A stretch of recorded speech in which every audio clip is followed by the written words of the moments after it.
Press the front panel disp key to switch to the power supply interface. The P icon is displayed.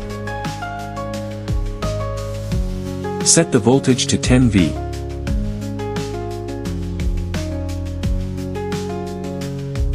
Press the front panel disp key to switch to the multimeter interface. The M icon is displayed.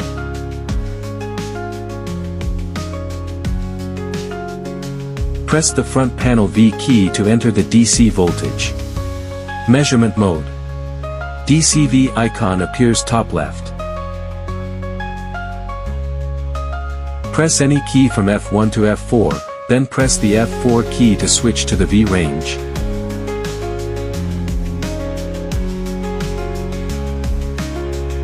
Insert the black test probe into the COM input terminal and the red test probe into the V omega input terminal.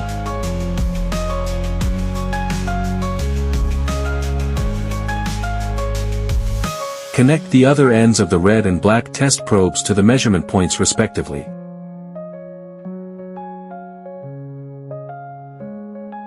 Press on, off to read the displayed value.